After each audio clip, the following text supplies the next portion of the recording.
Jadi kita semester ini kan mata kuliah kinetika dan kesetimbangan kimia, gitu ya. Nah, sebelum UTS kita udah belajar kinetika, ya, dari orde, mekanisme reaksi, ya kan. Baru reaksi unimolekuler, bimolekuler, termolekuler, ya. Nah, itu yang kita pelajari sebelum midterm, ya. Nah, sesudah midterm ini kita mulai masuk dengan kesetimbangan kimia. Nah, kita ini sudah bagian ketiga dari kesetimbangan kimia, mata kuliah kesetimbangan kimia yang kita pelajari. Nah, minggu depan baru kita masuk kesetimbangan fasa. Nah, jadi lengkap satu semester ini kita pelajari tentang kinetika dan kesetimbangan kimia. Oke.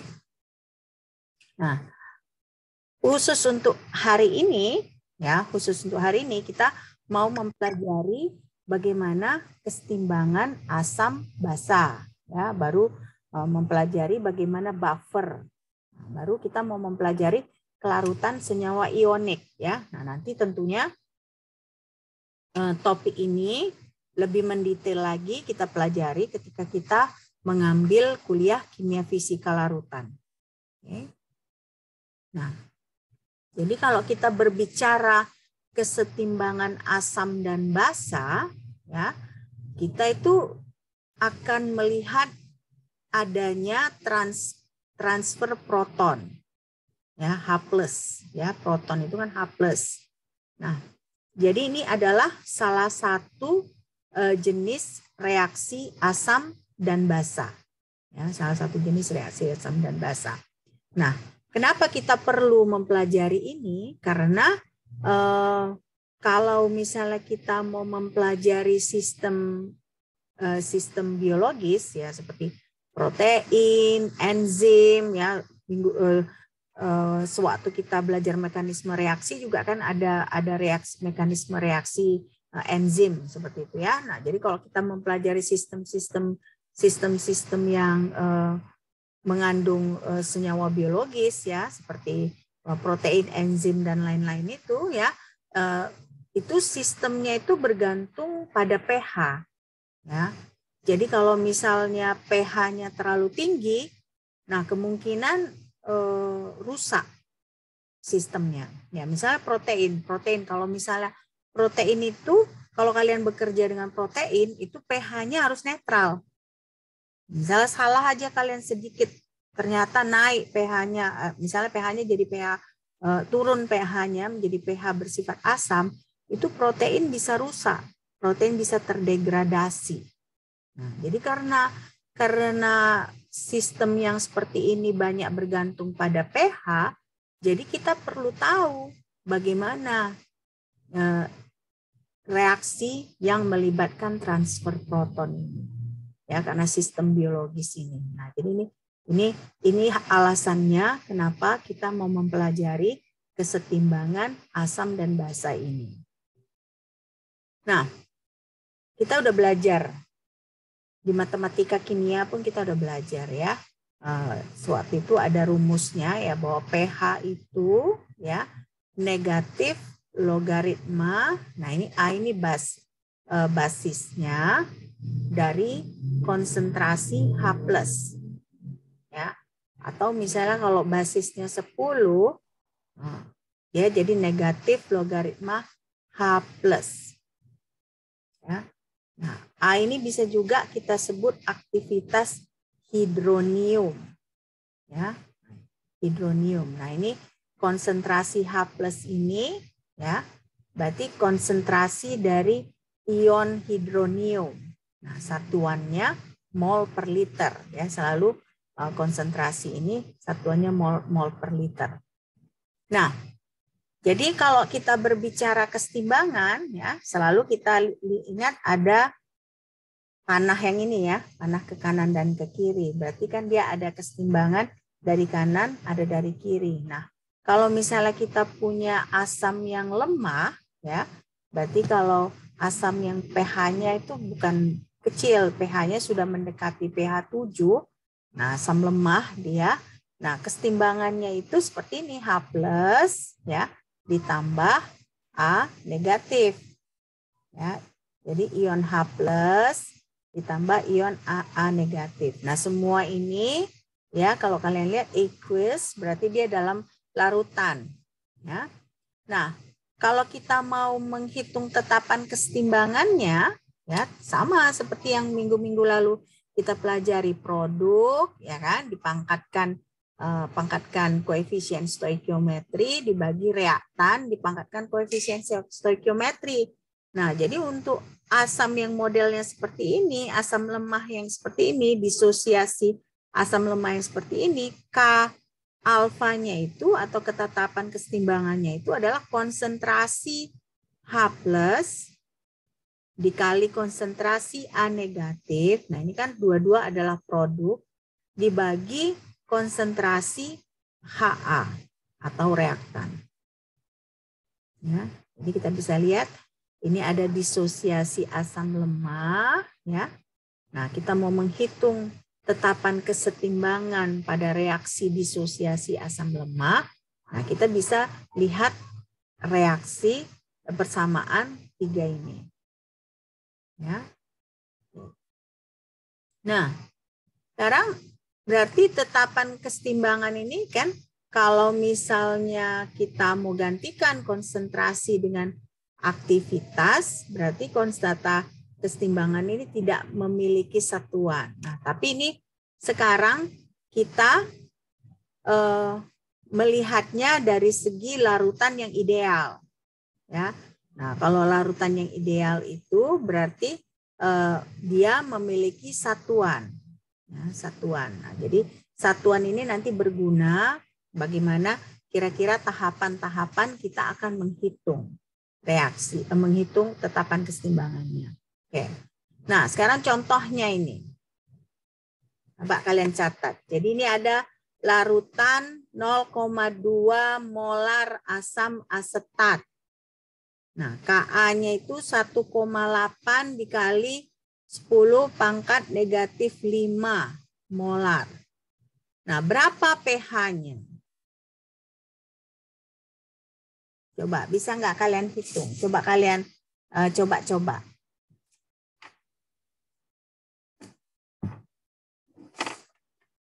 Ya.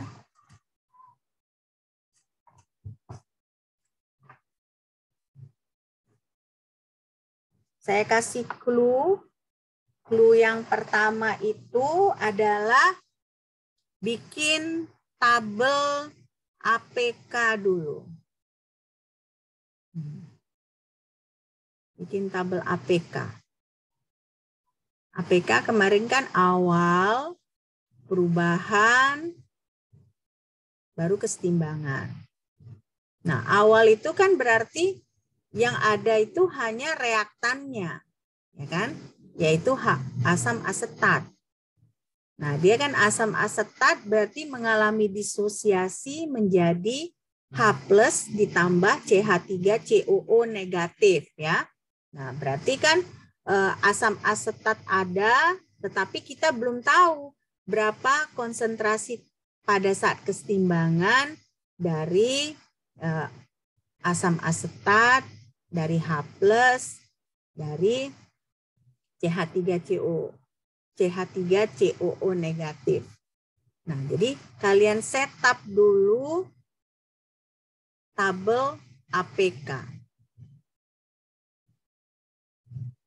Bisa ya? Bisa kan? Ngerti kan? Ngerti nggak? Ngerti, Mem. Ngerti ya? Oke. Nah, coba di setup dulu tabel APK.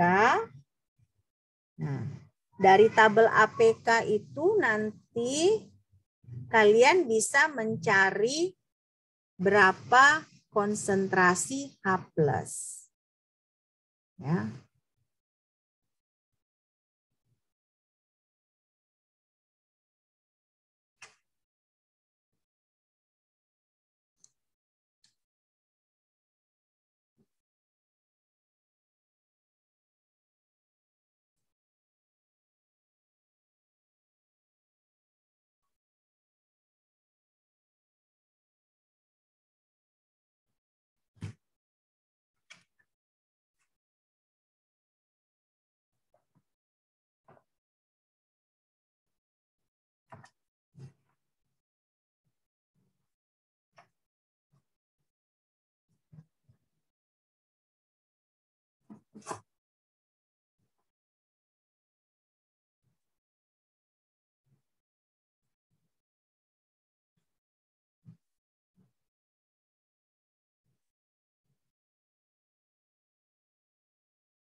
Nah, kira-kira ada yang bisa share ke saya bagaimana jawabannya?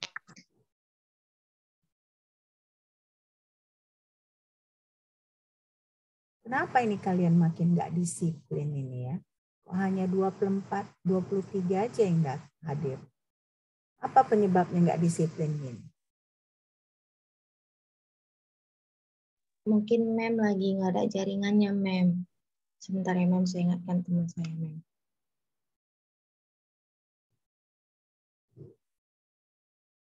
Nggak ada internet gitu? Iya, Mem. Ada masih di daerah semua kalian? Iya, Mem, sebagian, Mem.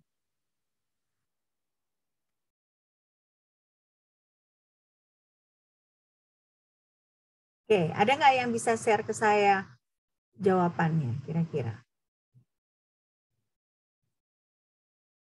Mem, saya masih dapat yang pH-nya, Mem. Dan itu pH-nya min lokal plus. Kenapa? Tadi, Kenapa pH-nya? iya, dapat pH-nya maksudnya. Berapa pH-nya?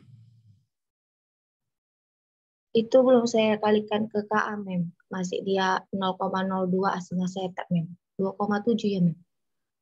2,7 ya. 2,7 pH-nya. Oke.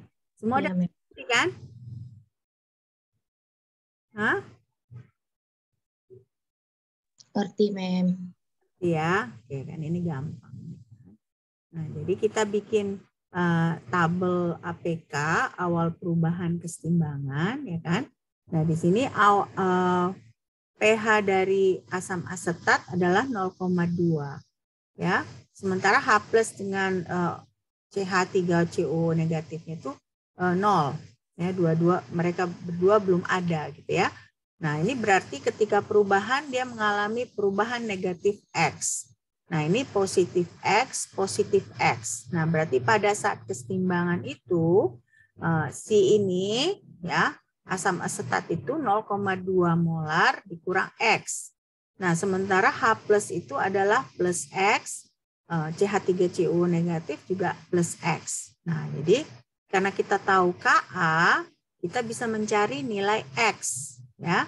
Nah, jadi Ka itu kita ingatkan tadi di awal bahwa dia itu adalah produk dibagi reaktan, ya. Nah, jadi konsentrasi H+ dikali konsentrasi CH3CO negatif, nah dibagi CH3CO negatif, nah ada persamaan 5. Nah, persamaan 5 ini kita bisa selesaikan berapa nilai X-nya. Nah, kalau kita selesaikan nilai X-nya, nah kita dapatlah X-nya 1 itu 0,0019, 0,6 molar. Nah, satu lagi dia positif 0,00188. Nah, jadi yang ini kita nggak usah pakai ya, karena kan kalau nilai negatif itu nggak ada maknanya ya kan. Jadi kita pilih yang positif. Nah, berarti si X2 inilah yang merupakan konsentrasi dari H+ dan CH3CO negatif ya. Nah, jadi kalian ingat kalau ditanyakan pH, ini kan soalnya menanyakan pH-nya berapa. Berarti selanjutnya yang kita kerjakan adalah kita hitung berapa logaritma dari 0,00188 ini. Nah, dapatlah 2,72. Oke. Nah, semua dapat segini? Semua dapat segini? Iya, Mendekati, Mem. Mendekati? Saya segitu, Mem. Mendekatinya maksudnya gimana, Jordi? Dapatnya itu sekitar 2,52, Mem. Nah, mungkin Jordi di sininya ya. Ya. Jordi ambilnya sampai 0,001 aja gitu. Iya, Mem. Iya, Mem. Nah, jadi kalau kita mau save-nya ya, jangan hanya misalnya kalau angkanya seperti ini, Jangan hanya ambil 3 di belakang koma ya, karena ini angkanya sangat kecil ya. Sebaiknya kita ambil mungkin ya sampai di sini, minimal sampai di sini ya. Nah, itu penting, apalagi kita mau menghitung logaritma ya. Jadi kalau kita logaritma itu tentu akan ada perbedaannya kalau misalnya kita ambilnya hanya sampai 0,001 gitu. Nah, Mem, kalau sampai 0,001, 3 lah hasilnya, Mem. 3 Iya. ya. Iya, Mem. Kalau 0,01 3, Mem. Tadi Ya. Jordi pakai. Berarti Jordi bagaimana tadi? Kok bisa apa? Kayak perhitungannya ada yang salah, Mem. Oke, berarti maksud saya yaitu harus hati-hati di pembulatannya ini juga ya. Nah, jadi jangan misalnya kalau kita tadi ambil 0,01 ya benar kalian bilang itu 3 hasilnya. Tapi kalau misalnya kita ambil 0,188 gitu nanti agak berbeda hasilnya ya. Nah, jadi ini dia hasilnya 2,72. Oke, nah sekarang kita mau mempelajari autoionisasi air. Nah, kenapa kita perlu mempelajari autoionisasi air? Karena hampir semua reaksi kimia itu, banyak reaksi kimia itu menggunakan air sebagai pelarut ya. Nah, apa keunikan air? Nah, kalau kalian lihat di sini saya gambarnya ada, saya ambil dari internet ya, bahwa molekul air ini memiliki momen dipol yang besar ya. Momen dipol yang besar. Ini kan dia seperti ini kan dia ada di sini. Nah, ini dia momen dipolnya besar. Nah, jadi karena momen dipolnya yang besar, jadi kalau dia misalnya ada senyawa ionik ya. Nah, dengan air ini interaksinya itu dia lebih menguntungkan atau lebih bagus gitu kalau ada reaksi ionik. Nah, jadi uniknya ini karena air ini kalau kita bilang selalu air itu pelarut universal gitu ya. Nah, jadi kenapa? Karena saking uniknya air ini banyak juga penelitian mereka hanya meneliti tentang air gitu. Nah, jadi misalnya mereka teliti airnya bagaimana? Ada dulu tahun berapa ya? Tahun 2012 gitu ya. Saya ada baca paper. Nah, ini satu peneliti, dia melakukan penelitian air, tentang air ini tapi di berbagai fasa. Jadi ada dinginkan atau panaskan. Jadi ada saking mereka merasa bahwa air ini perlu diteliti lebih jauh. Ya. Nah, jadi ini sekarang kita selanjutnya adalah belajar autoionisasi air. Nah, baru air juga mempunyai konstanta dielektrik ya. Nah, konstanta dielektriknya air ini cukup besar ya, sehingga karena dia cukup besar, dia bisa meredam medan listrik. Ya. Loh, kenapa ada medan listrik? Kalian bertanya seperti ini. Nah, kalau misalnya kita seperti tadi, air kita larutkan dalam senyawa ionik, nah secara nggak langsung kan dalam senyawa ionik itu kalau dilarutkan dalam air, dia kan ada kation dengan anion. Ya. Nah, jadi air yang ini karena konstanta dielektrik yang besar ini dia bisa meredam medan listrik yang dihasilkan oleh ion di dalam larutan. Nah, jadi karena itu si air ini ya lebih bisa menetralkan gitu ya. Maksudnya bukan menetralkan. Jadi dia bisa lebih melarutkan ion-ion senyawa-senyawa ionik ini. Nah, jadi kita lihat di sini bagaimana sih proses autoionisasi air itu. Nah, ini H2O. Ya. H2O ini, nah kita lihat di sini ada kesetimbangan. Nah, kesetimbangannya ini H+ ditambah OH negatif. Ya. Nah, di sini kalau kita lihat, pelajari lagi bahwa autoionisasi air ini atau proses disosiasi air ini dia bergantung pada suhu. Ya. Jadi kalau kalian lihat nanti ada nilai misalnya KW gitu ya, kan ada KW itu. Nah, itu dia bergantung kepada suhu. Jadi ini kita lihat ini dari paper tahun 2006 dari Bandura dengan Lvov ya, Lvov. Nah, si Lvov ini kalau kalian lihat dari data ini ada beberapa dataset dari suhu ya, ada beberapa dataset dari suhu. Nah, kalau kita lihat dari 0 sampai 100 derajat Celcius. Jadi di sini satuannya adalah 100 derajat Celcius. Nah, kita bisa lihat di sini naik suhunya, turun nilai PKW-nya. Ya. Jadi suhunya bertambah, nilai PKW-nya itu turun.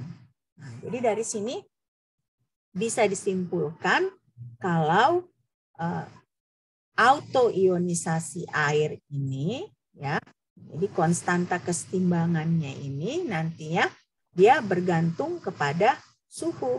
Nah, dibuktikan oleh si Bandura dan Lvov ini. Ya, ini papernya dibilang lama, nggak terlalu lama lah, 2006 ya, 2006 cukup baru. Enggak, kalau kita bandingkan dengan paper tahun 70-an gitu misalnya, nah ini cukup baru gitu ya. Nah ternyata si data ini tadi, ya kan, kita bisa plot menjadi data Van Hoff, ya. Nah, jadi kalau kita tentukan ln dari si dari KW tadi, ya, baru kita satuperkan si suhu, baru kita plot. Nah, kita dapat persamaan ini. Ya, jadi ln KW sama dengan negatif 6.337,2 Kelvin per T per suhu absolut dikurang 11,074. Ya.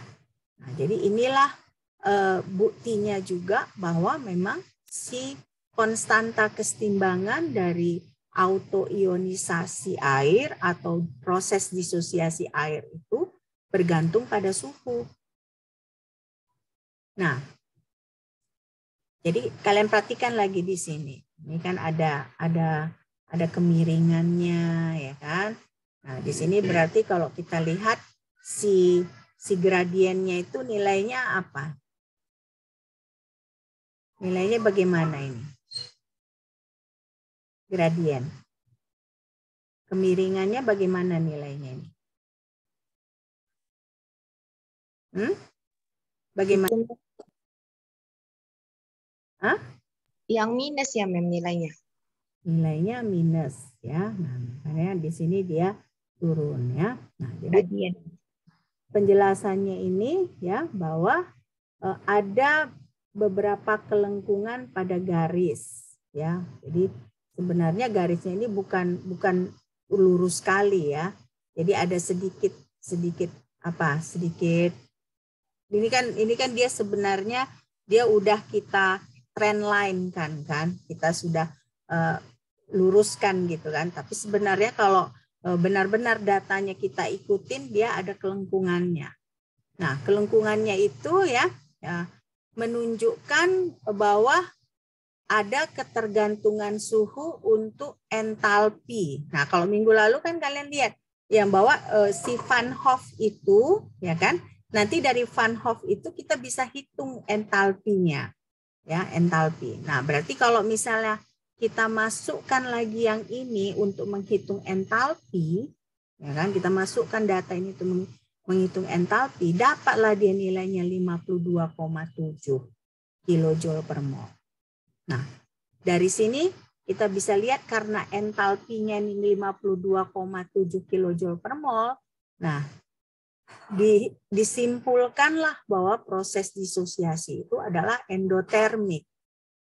Ya, endotermik. Nah, karena endotermik berarti semakin tinggi suhu, semakin besar derajat disosiasinya. Nah, jadi makanya semua pelajaran yang kita pelajari sampai hari ini ada kaitannya semua. Nah, minggu lalu kalian ada ingat kan kita ada belajar juga Van Hoff. plot, ya kan?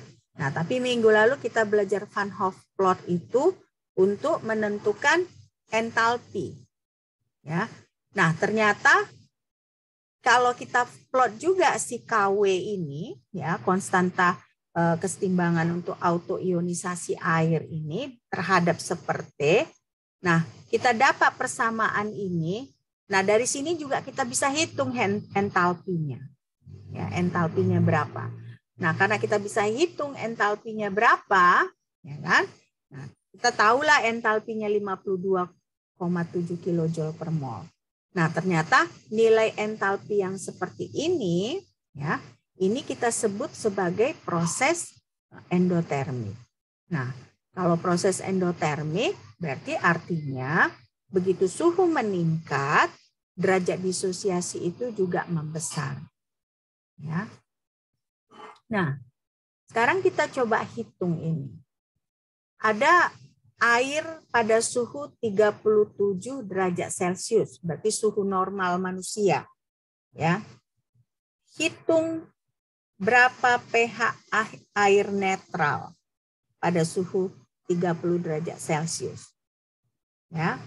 Berarti air netral ini dibuat kesimpulan kalau konsentrasi H+ itu tidak lebih besar dibandingkan konsentrasi OH negatif. Berarti kalau air netral ini konsentrasi H+ ini sama dengan konsentrasi OH negatif atau paling enggak tidak jauh bedanya.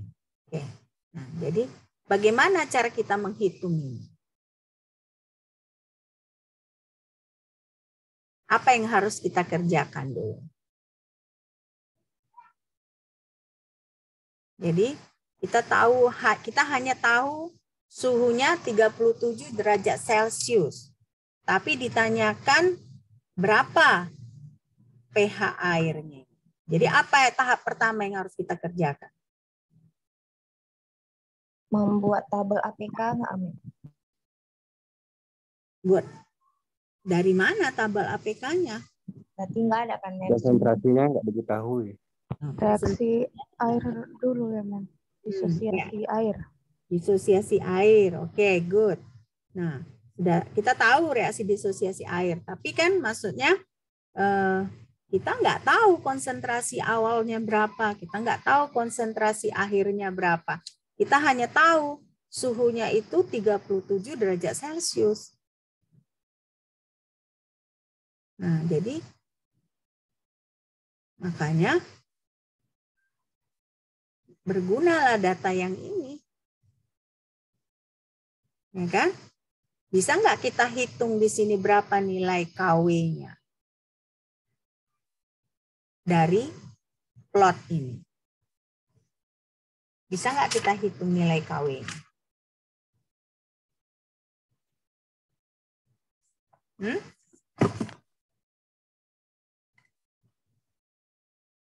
Karena ini kan kita tahu suhunya berapa. Ya kan? Suhunya 30 derajat Celcius. Tapi ditanyakan berapa pH air netral. Ya kan? Berapa pH air netral. Nah, tidak ada cara lain untuk kita menentukan pH ini kalau kita misalnya tidak menghitung KW-nya. Jadi tahap pertama yang harus kita kerjakan adalah kita menghitung KW. Nah, dari mana kita menghitung KW? Dengan memakai persamaan dari Van Hoff. Ya. Dengan memakai T-nya itu diganti suhu yang 30 derajat itu ya, Mas? Iya, tapi ingat di sini T-nya dalam apa satuannya?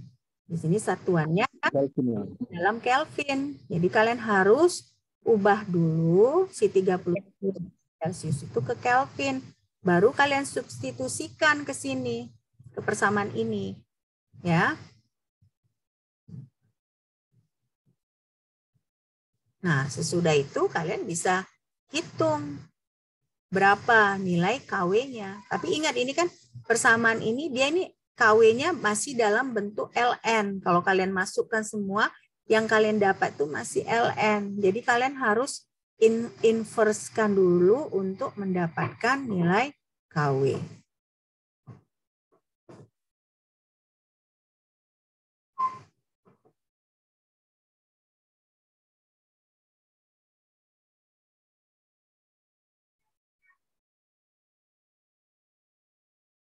Nah, sesudah kalian dapatkan nilai KW, itu belum jawabannya karena yang ditanyakan pH. Nah, tapi kan disebut di situ pH air netral. Nah, berarti kalau pH air netral itu kan konsentrasi H+ sama dengan konsentrasi OH negatif, ya kan?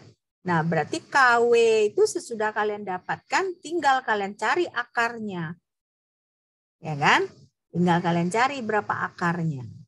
Nah, dapatlah nanti berapa nilai dari konsentrasi H+ itu.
Berapa pH-nya? Berapa pH-nya? Mem, kalau salah nggak apa-apa, Mem. Saya pernah marah, Lora, kalau kalian salah. Oke. Salah. Berapa pH-nya? 5,58, Mem. Enggak benar. Belum. Benar kan, Mem? Tapi belum. Nah, ada yang lain jawabannya berapa? Hah?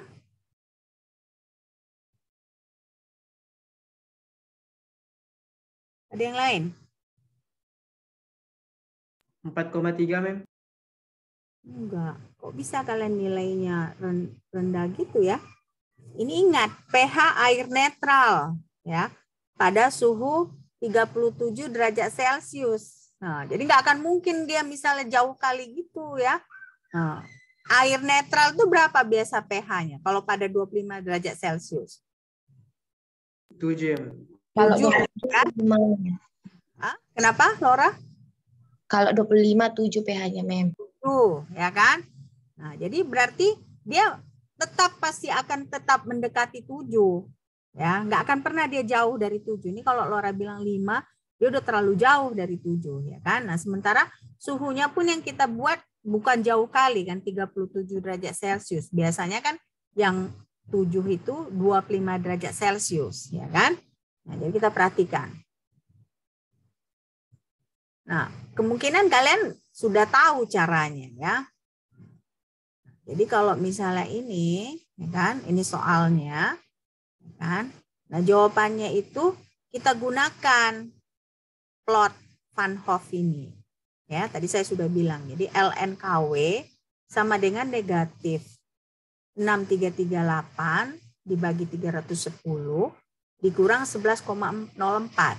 Nah, nilai KW-nya itu dapatnya 2,12 dikali 10 pangkat negatif 14 molar pangkat 2. Dapat seperti ini nggak nilai KW-nya? Pas, Mem. Pas ya. Nah, di mana kesalahan kalian? Berarti kan kalau udah dapat seperti itu KW-nya, nah ingat ini kan pH air netral. Berarti H+ itu nilainya sama dengan OH negatif.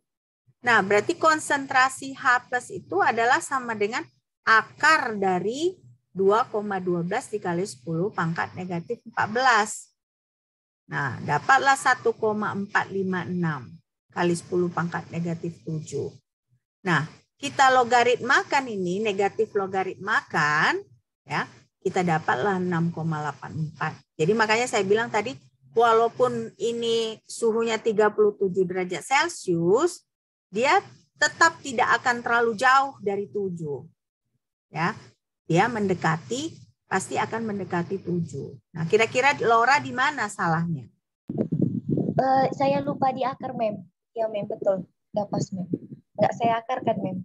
Nggak diakarkan. Nah, harus diakarkan ya, karena kan KW itu tentunya dia itu kan ada konsentrasi H+, ada konsentrasi OH negatif. Nah, jadi dia harus diakarkan. Kenapa diakarkan? Karena kalau kita berbicara air netral, konsentrasi H+ ini sama dengan konsentrasi OH negatif. Ya, oke.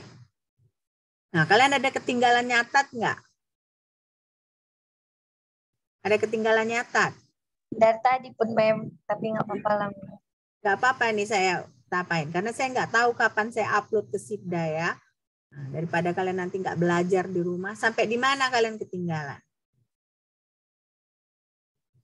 Di mana kalian ketinggalan? Yang ini aja, Mem. Yang ini? Iya, Mem. Oke. Silakan dicatat ya. Nah, kenapa? Karena saya nggak tahu kapan saya bisa upload ke Sibda. Jangan gara-gara itu nanti kalian nggak belajar ya. Tapi sampai di sini udah mengerti semua kan? Sudah, Mem. Saya bertanya juga ke yang tidak menyalakan video. Kira-kira ngerti nggak?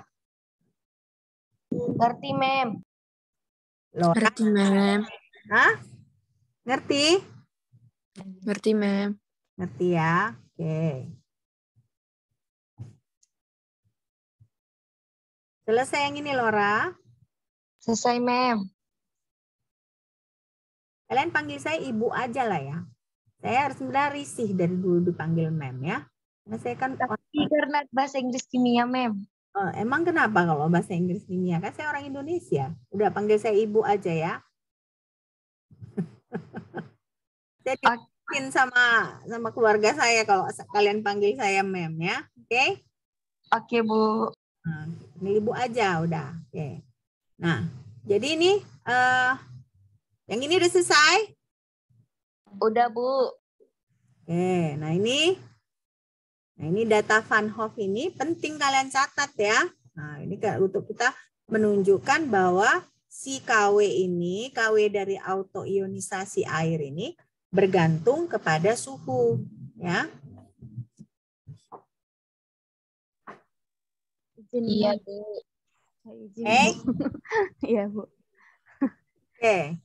Nah, ini Ta- ada pertanyaan ada pertanyaan Tania?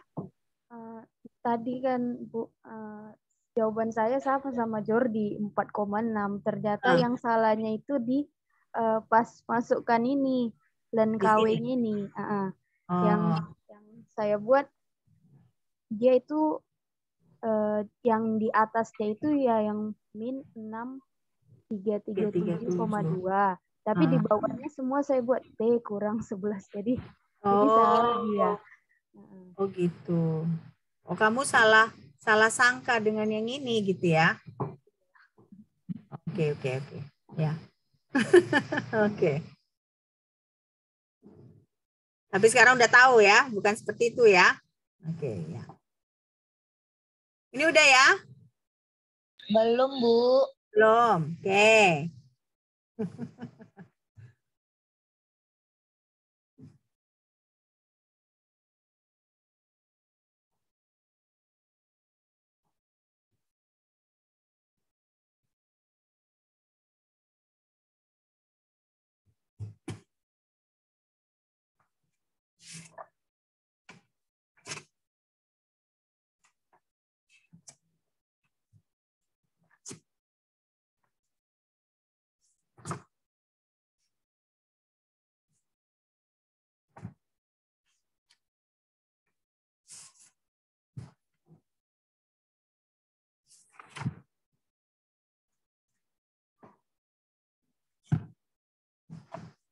Jadi kita hari ini sudah belajar disosiasi asam lemah, ya kan? Berarti kita sudah belajar kesetimbangan asam dan basa.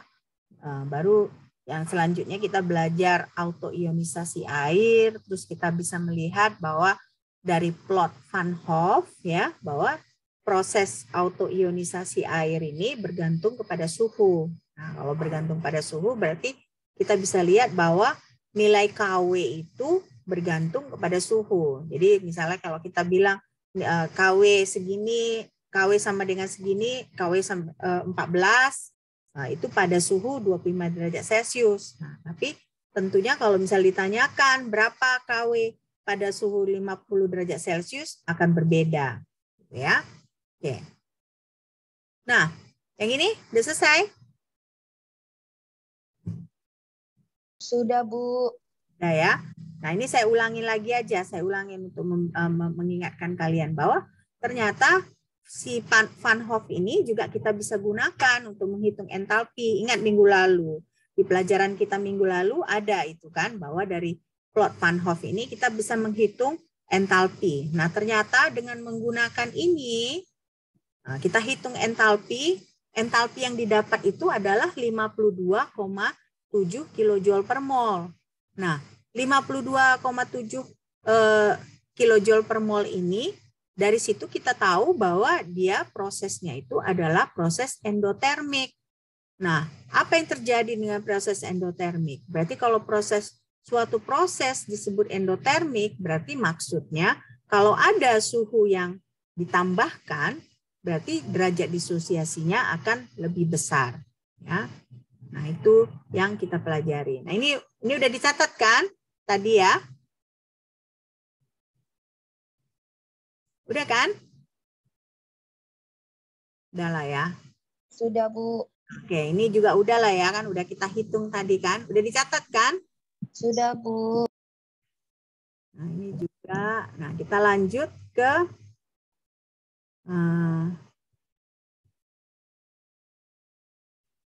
ke proses hidrolisis basa lemah. Nah, kalau tadi kan kita ada belajar disosiasi asam lemah, ya kan? Nah, sekarang kita belajar hidrolisis basa lemah, ya. Nah, hidrolisis itu berarti kita menambahkan air, ya. Jadi kita bisa sebut hidrolisis itu adalah reaksi yang kita tambahkan air. Nah, akibatnya misalnya kalau basa lemah itu misalnya adalah A negatif, gitu ya. A negatifnya. Kalau misalnya kalian tadi lihat kan proses disosiasi asam lemah itu kan H+ ditambah A negatif. Nah, kalau misalnya si A negatif ini kita tambahkan air, ya. Nah, ini namanya proses hidrolisis. Nah, proses hidrolisis ini dia mengalami kesetimbangan dengan Ha ditambah OH negatif.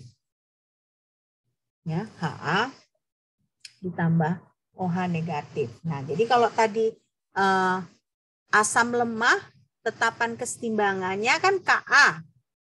Ya kan? Berarti proses hidrolisis basa lemah ini tetapan kesetimbangannya adalah Kb. Ya kan? Kb. Nah, berarti Kb sama dengan apa? Kb sama dengan Ha, konsentrasi Ha ditambah H. dikali Kali OH negatif ya, Mem. OH negatif, iya. Dibagi A negatif. A negatif. Tapi kita tidak memasukkan konsentrasi H2O. Kenapa kira-kira?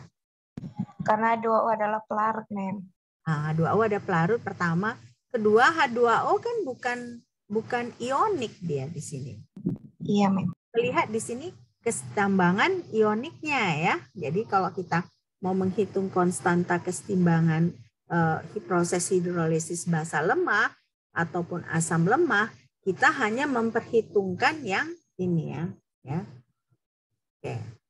Nah, jadi ini dia Kb ya kan sama dengan Ha dikali OH negatif dibagi A negatif ya. Nah, jadi H2O itu kita tidak masukkan ke dalam kesetimbangan karena dia itu senyawa murni yang dalam keadaan standar memiliki satuan aktivitas. Jadi makanya H2O tidak kita masukkan ya. Nah, sekarang kita sudah tahu Ka tadi kan, dan di awal perkuliahan kita sudah tahu Ka. Nah, kita sudah tahu Kb. Nah, berarti kita bisa hitung Ka dikali Kb. Ya. Ka dikali Kb itu hasilnya seperti ini. Ya. Nah, berarti ada beberapa yang bisa kita cancel. Ini Ha ini bisa kita cancel ya. A ini bisa kita cancel. Nah, akhirnya Ka dikali Kb itu adalah sama juga dengan H+ dikali OH negatif.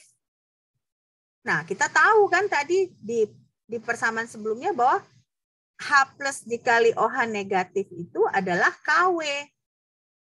Nah, berarti akibatnya apa? Akibatnya berarti kalau misalnya kita mengetahui nilai Ka dari asam lemahnya, ya, kita bisa menghitung nilai Kb dari basa konjugatnya. Ya, kenapa? Karena ternyata H+ dikali OH negatif itu adalah Kw, sama dengan Kw. Berarti kalau kita tahu nilai Ka, otomatis basa konjugat dari si asam lemah tersebut kita juga akan ketahui.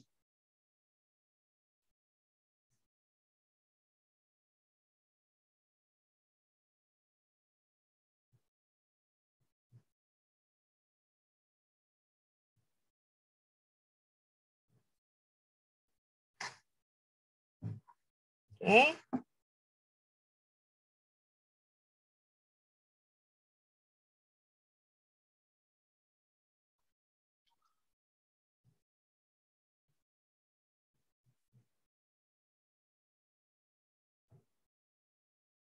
Oke, selesai nih dicatat.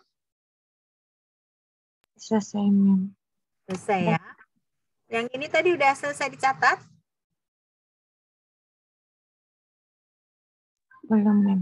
Belum. Oke, silakan. Sampai mana? Di sini juga belum ya? Ini Saya belum, Mem. Belum. belum. Oke, silakan. Silakan dicatat dulu.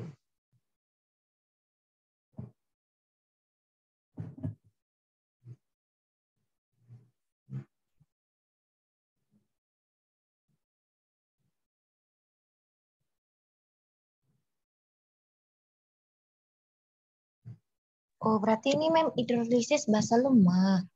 Iya, hidrolisis basa lemah. Kenapa? Iya mem, saya kira tadi basa kuat mem. Basa lemah. Oke. Oke mem.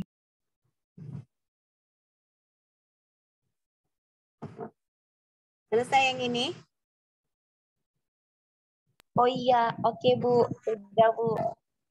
Oke. Yang ini?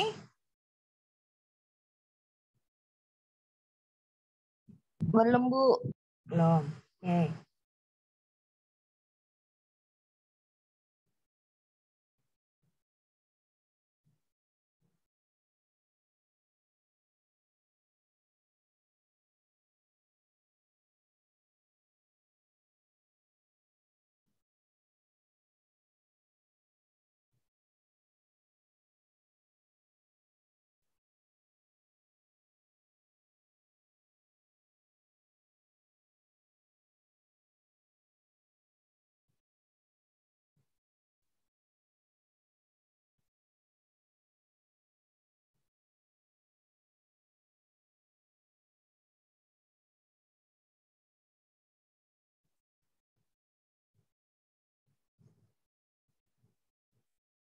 Selesai ini?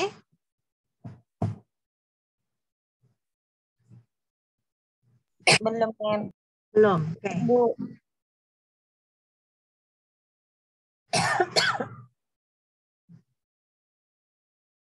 Mem, kenapa rupanya mem kalau dipanggil mem? Soalnya mem sulit kali rasanya dipanggil ibu. Kenapa sulit? Kenapa sulit? Hah? Udah terbiasa mem. Udah terbiasa. Oke, terserah kalian lah.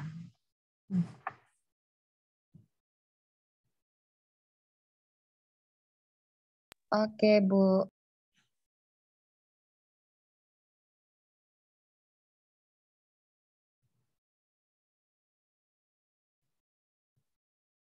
Sudah Bu. Oke. Ini? Bentar Bu, bentar Bu.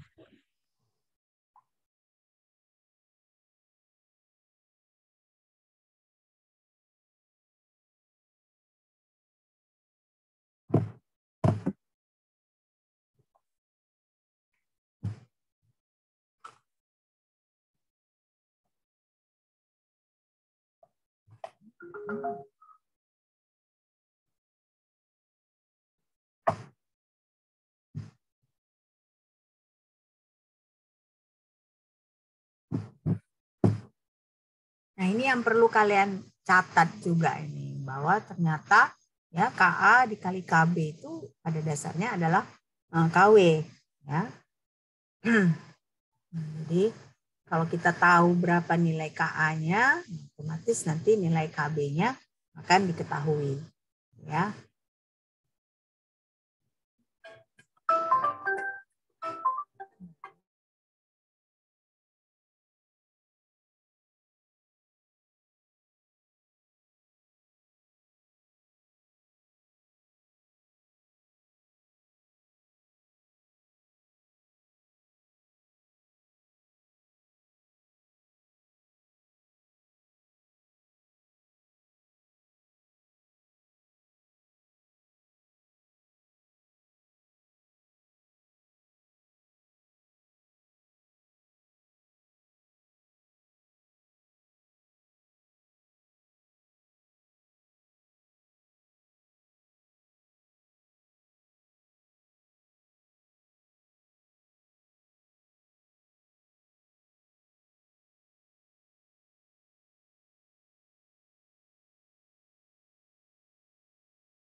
Oke, udah ya, selesai ya ini ya. Selesai mem. Oke, kita lanjut ya.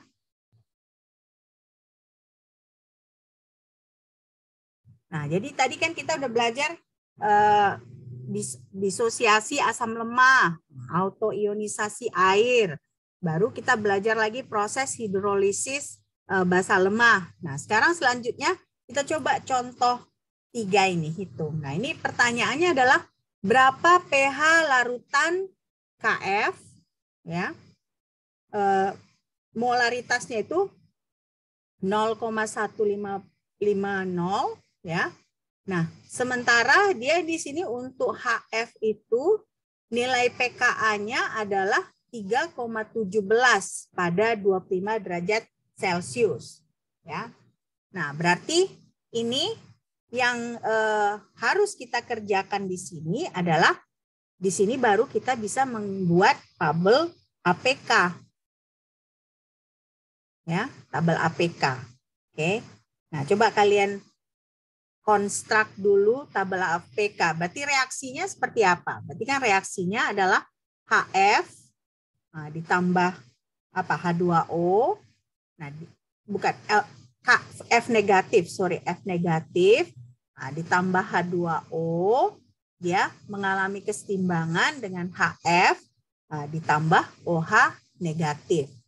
Nah, berarti F negatifnya kita tahu berapa konsentrasi awalnya. Konsentrasi awalnya adalah 0,150, ya kan? Nah, berarti di situ kan kita tahu perubahannya negatif X. Nah, jadi kita bisa hitung berapa HF, berapa OH negatif, ya kan? Nah, dari situ nanti kita bisa hitung berapa pH larutan dari si KF. Coba kalian konstruk dulu tabel APK-nya. Sebentar saya hubungin Bu Junifa dulu, ntar ya. Oke.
Bisa? Bisa dikerjakan? Sebentar, Mem. Oke. Saya sambil-sambilan kerja juga ya. Bentar ya.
Oke.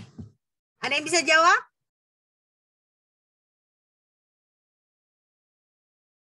Ada yang bisa jawab? Berarti ditentukan molnya, Mem. Iya dong, ditentukan molnya dong. Dari molar pun nggak apa-apa. Nah, saya jelaskan aja ya. Saya lagi nggak konsentrasi soalnya nih.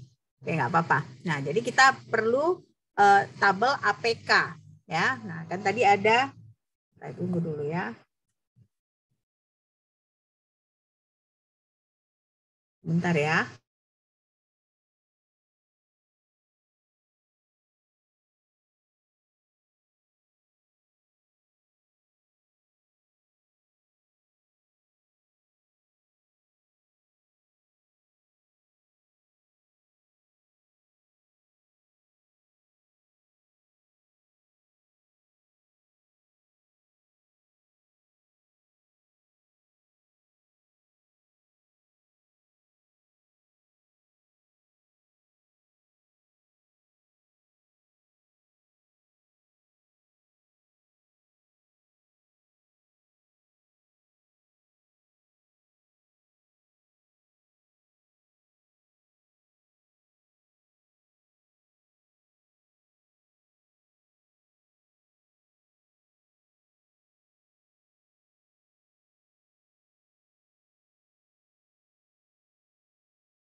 Oke, jadi kita lihat di sini ya, pada awal itu 0,1 ya kan, HF dengan OH negatifnya tentunya 0 ya. Kita dapat pada saat kesetimbangan itu ya, konsentrasi F-nya ini, F negatifnya ini adalah 0,150 dikurang X. Baru ini X dan X. Nah, dari sini kita bisa menghitung nilai KB-nya, ya kan? KB-nya. Nah, KB-nya ini kan kita bisa tahu itu sama dengan X kuadrat dikurang 0,150 M dikurang X, ya kan? Nah, sementara KB ini adalah KW dibagi KA, ya kan? KW dibagi KA. Nah, kalau dari soal kan kita ketahui dia ini pada 25 derajat Celcius, ya kan? Nah, karena pada 25 derajat Celcius, nah KW-nya itu adalah 10 pangkat negatif 14. Ya. Jadi di sini 10 pangkat negatif 14 dibagi 10 pangkat negatif 3,17, karena tadi PKA-nya adalah 3,17. Nah, itu sama dengan X kuadrat dibagi 0,150 dikurang X. Nah, di sini kita bisa dapatkan bahwa nilai X-nya ini sangat kecil kalau kita bandingkan dengan 0,150. Nah, karena itu kita bisa dapatkan X-nya ini adalah konsentrasi OH negatif. Nah, itu sama dengan 1,49 dikali 10 pangkat negatif 9 molar. Ya kan? Nah, kalau kita dapat konsentrasi OH-nya segini, berarti konsentrasi H+-nya berapa? Konsentrasi H plusnya berapa? Bagaimana kita menghitung konsentrasi H plusnya di sini? Karena kan yang ditanyakan pH, ya kan?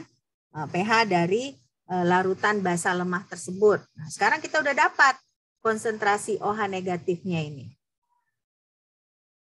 Jadi berapa? Berapa konsentrasi H plusnya? Berarti Mem pakai 14 dikurang min log OH minus. Berarti KW dibagi, ya, KW dibagi konsentrasi OH negatif, ya. Jadi konsentrasi H plus itu adalah KW dibagi konsentrasi OH negatif. Nah, berapa dapat?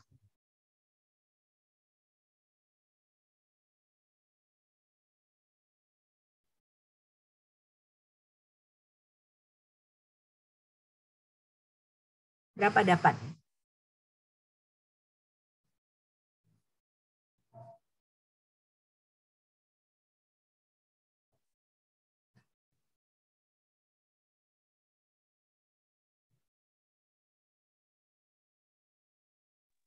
Nol 0,73.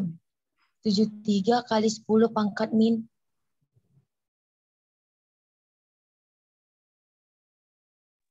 Kalau dia 1,49 kali 10 pangkat min 9 dibagi KW. KW-nya kan 1,0 kan Mem kali 10 pangkat min 14. KW-nya 10 pangkat negatif 14. Berarti kan konsentrasi H plus itu adalah 10 pangkat negatif 14 dibagi 1,49 dikali 10 pangkat negatif 9. Nah, berapa konsentrasi H plusnya?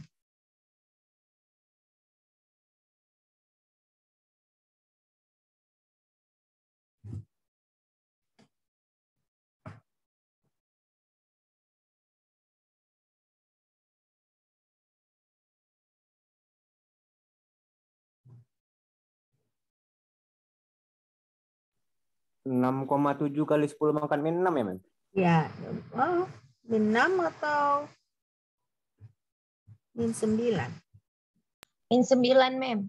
Min 9 ya. Jadi H plusnya itu 6,71 dikali 10 pangkat negatif 9. Berarti berapa pH-nya? Berapa pH-nya?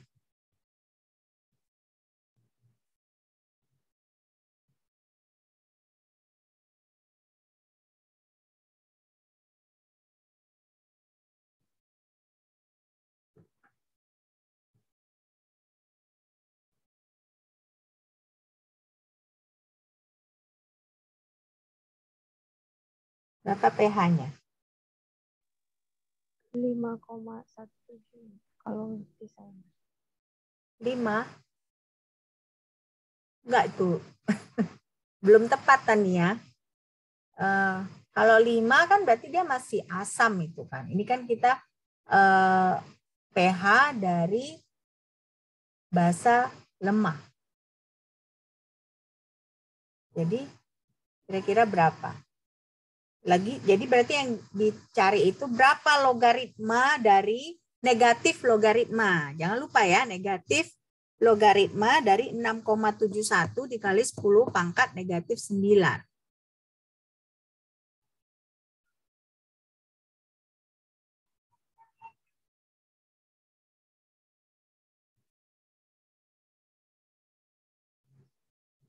Sebelas 8,1. Ah? 8,1. Ya, 8,1. Ya, 8,17 atau 8,1. Nah, sekarang tadi Laura dapat 11.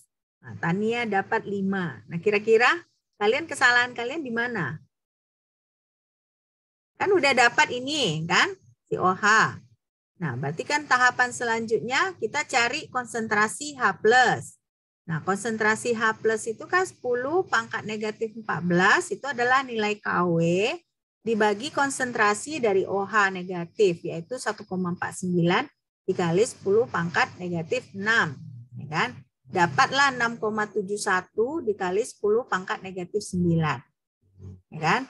Nah, berarti kalau kita udah tahu berapa H plusnya, ya tinggal kita cari negatif logaritma si 6,71 dikali 10 pangkat 9 ini berapa? Dapatnya adalah 8,17. Nah, kesalahan kalian di mana kira-kira? Izin, Mem. Tapi kayaknya sebelumnya OH-nya min-nya Sebelum OH-nya 9 pangkat nggak, min Mem? 9 itu, Mem. Di Makanya- situ kelirunya mungkin, Mem. Sebelumnya OH-nya pangkat min 9, Mem. Iya. Makanya saya bingung kok kenapa jadi min 9 H negatifnya. Nah ini, Mem, 1,49-nya pangkat 10 pangkat min 9, Mem. Oh. Dan jawabannya berbeda jadinya, Mem. Enggak, ini 6 ini, saya salah. Oke, ini 6. Oh.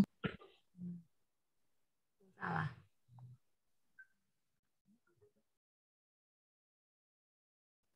Saya salah ketik ya. Oke. Tapi tadi ada yang enggak benar jawabannya? Kok bisa? Tadi ada yang benar jawabannya. Siapa yang benar tadi? Hah? Siapa tadi yang benar? Yang bilang 8,71 tadi siapa? Saya, Mem. Hah? Siapa? Mau Adi kan? Nah, Adi Iya, Mem. benar. Langsung dirubah mungkin gitu, Mem. Maksudnya langsung Karena Mem tadi bilang, kan saya bilang tadi 6,71 kali 10 pangkat min 9. Iya, min 9. Mem bilang min 6 gitu, Mem. ya. Oh, langsung Hadi rubah tadi. Iya, langsung tukar dia, Mem, gitu, Mem. Oke, ya.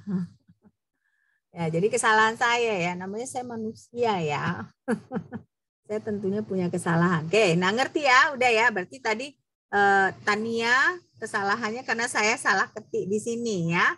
Oke. Nah, makanya kalian cek-cek juga. Jangan kalian langsung percaya sama saya ya. Harus kalian cek juga. Jangan langsung kalian terima apa yang saya bilang ya. Oke, nah ini jadi udah ngerti ya prosesnya ya. Udah kan? Nah, sampai di sini apakah ada pertanyaan? Apakah ada pertanyaan?